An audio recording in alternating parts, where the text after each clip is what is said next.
Sí, continuamos con más aquí en Contigo en la Noticia y voy a recibir a mi segundo invitado del día de hoy. Él es el politólogo Jorge Vallejo, quien nos acompaña para poder hablar acerca de esta coyuntura política, a quien quiero dar la bienvenida. Muchísimas gracias, señor Vallejo, por estar con nosotros el día de hoy. Buenos días, gracias por la invitación.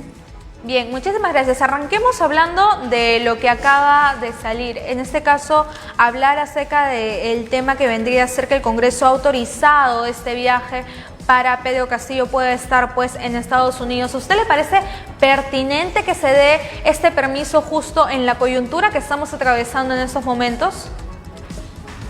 Pues en efecto, nuestro país no deja de atravesar coyunturas y temporales que pueden convertirse en tempestades en cualquier momento y que demandan del presidente pues la atención y su presencia en el territorio nacional. Sin embargo, también hay que entender que el país no está exento de una serie de compromisos internacionales, como es esta cumbre en Estados Unidos y que reúne a los mandatarios de los distintos países. Entonces, yo creo que lo primero es que Pedro Castillo aprenda a tener funcionarios más probos e idóneos para que puedan justamente cumplir con las tareas del Ejecutivo y la encargatura de la presidencia, en este caso en la vicepresidenta Dina Boluarte, que también está siendo seriamente cuestionada, para que él pueda también asistir a eventos y la representación que tiene que ejercer como mandatario del país en otros lugares, ¿no? Bien, entonces continuamos con el siguiente tema después de haber escuchado su opinión acerca de este viaje que realizará el presidente Castillo. La presentación de la moción contra quien vendría a ser Dina Boluarte. ¿Qué podría opinar acerca de este tema? Que bueno, sería un poco complicado el panorama que nos espera de darse, ¿no? Esta moción que se está presentando contra ella. Sí, porque en efecto ella señala no tener más que declarar en este tema que se le vincula con la subcomisión de acusaciones constitucionales por haber pues ser parte de una directiva de un club departamental, lo cual no es posible en el cargo que ella tiene en este momento. Y tenemos que recordar además que este encargo del club departamental fue ampliado en febrero de 2022, o sea, recientemente, ¿no? Con lo cual, si bien es cierto, pudo haber sido la directiva antes de estas importantes funciones que tiene ahora, ha sido renovada y ha continuado en este cargo, y vemos que ha habido un tema con una licencia de funcionamiento que ya pues es de conocimiento público, ¿no? A través de lo cual, siendo ministra de Estado y a la vez vicepresidente de la República, puede haber pues aquí una interferencia, no una injerencia, ¿no? En el otorgamiento de estos o la expedición más rápida de estos trámites, ¿no? Al ser parte también de una directiva de este club departamental, lo cual no debería haber aceptado o debe haber pedido licencia y no estar haciendo estas injerencias, ¿no? Ni trámites. Exacto. Ahora también pasando, justo que estamos hablando de quién vendría a ser Dina Boluarte, pasar también a lo que vendría a ser Perú Libre. Y en este caso, la renuncia del exministro Óscar Sea, esta renuncia que se suma ya a las anteriores renuncias que ha habido por parte de Perú Libre. Pero acá lo más importante es lo que resalta, ¿no? Él no da explicaciones acerca de por qué él se está retirando, simplemente sustenta su motivo en razones de principios y de conciencia. Esta palabra es muy importante porque quiere decirnos que hay ciertas discrepancias con el pensamiento que se está dando dentro de Perú Libre. ¿Qué nos puede decir acerca de este tema?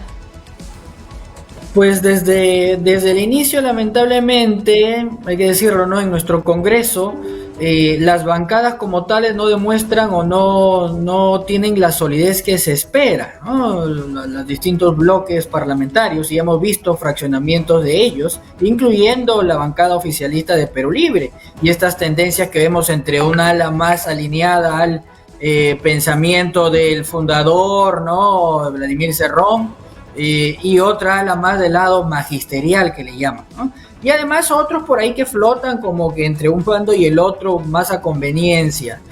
Y en el caso de Sea, pues también venía con serios cuestionamientos, ¿no?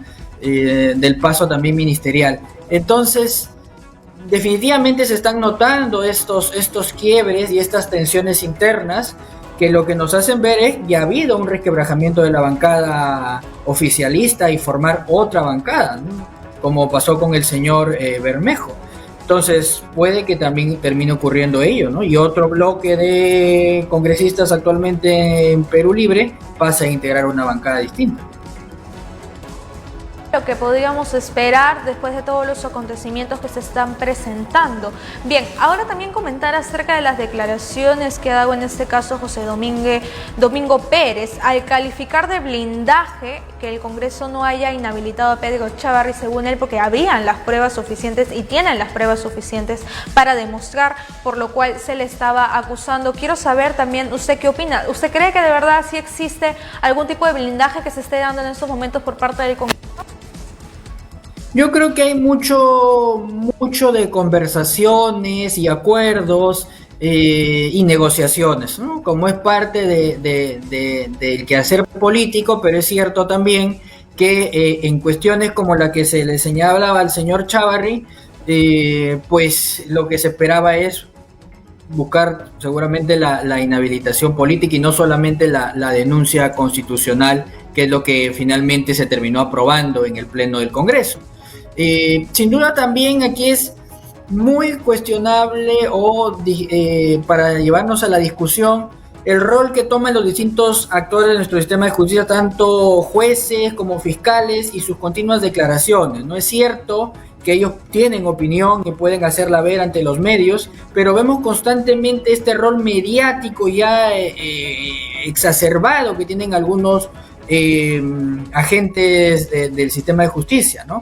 El señor José Domingo Pérez de igual manera. Entonces yo creo que ha pasado también con varios miembros del Tribunal Constitucional, de los tribunos que ya terminaron su periodo. Veamos cuál será la reacción la actitud que tendrán los que acaban de juramentar. Entonces, más allá del tema que se esperaba una inhabilitación política y no solo denuncia constitucional en el caso de Chávarri, creo que el rol que cumplen los actores del sistema de justicia, fiscales, jueces, miembros del Tribunal Constitucional, pues creo que debe llevar un poco más también a un equilibrio y a una mesura en cuanto a las opiniones que dan, ¿no? Porque están chocando entre sí unos con otros y pareciera que hay una competencia también mediática. Hay que ser claros, es cierto, pero tampoco pues en extremo de una exposición a lo mediático, ¿no? Con todo por redes sociales se les ve en entrevistas y demás, ¿no? Constantemente. Ok, bien.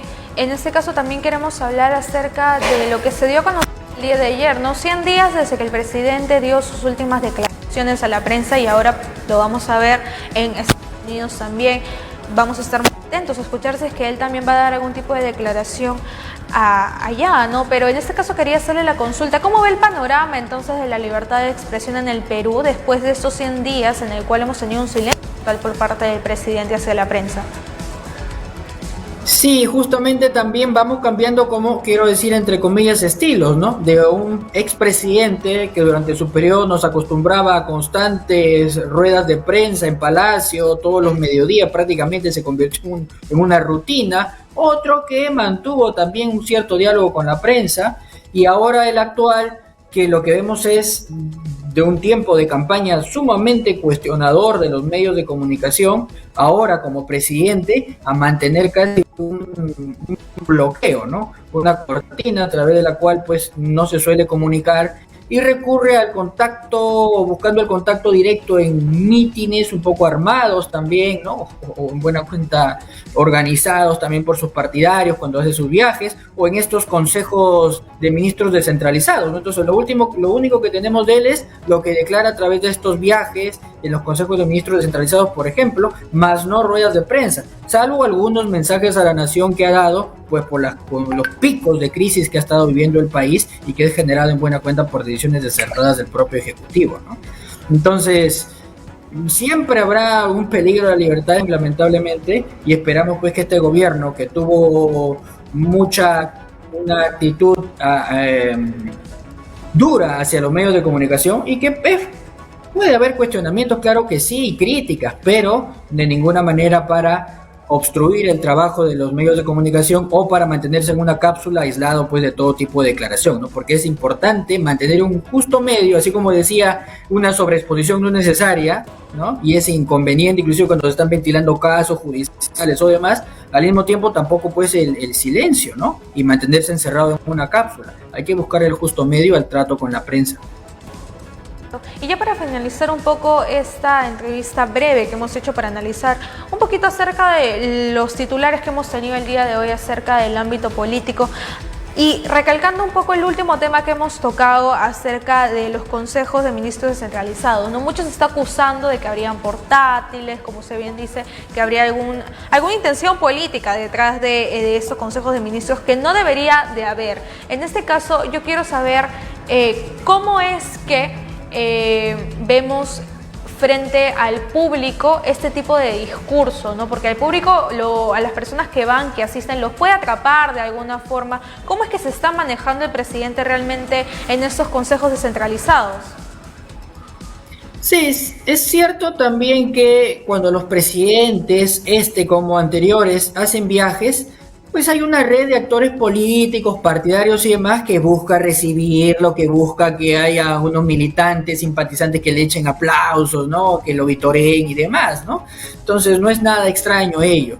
Pero de ahí a que en una mesa de diálogo o de trabajo haya el hecho de cómo se selecciona a los interlocutores para estas rondas, estas mesas con ministros y con el presidente de la República, pues eso es muy importante tenerlo claro, ¿no? Es importante y necesario que los reales actores, representantes de sociedad civil, representantes de gremios y demás, sean los que dialogan en estas mesas en representación de sus sectores, gremios, instituciones y demás, ¿no? Más no que el criterio sea, como ha estado acusando, que es partidario no del partido oficialista, ¿no? Entonces, eso sí hay que tener mucho cuidado, ¿no? Para que realmente estos consejos de ministros descentralizados pues tengan algún efecto, ¿no? Y otra cosa que hay que señalar, además de lo que se ha dicho, ¿no? Y se ha cuestionado, y hay autoridades que ya no están participando porque dicen que es una serie de ofrecimientos vagos, ¿no?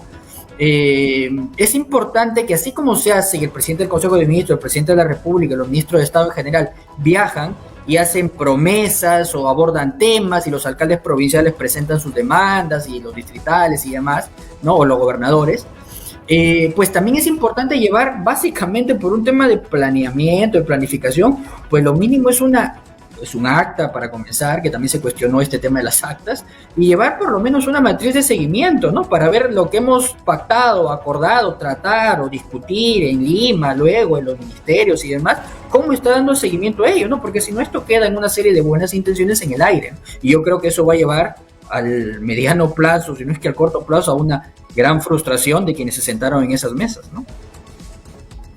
Muchísimas gracias por acompañarnos a estas horas de la mañana, politólogo Jorge Vallejo, y por hablar también acerca de esta coyuntura política que hemos presentado el día de hoy. Muchísimas gracias por estar con nosotros. Gracias a ustedes, buenos días. Muy buenos días, muchísimas gracias. Bien, nosotros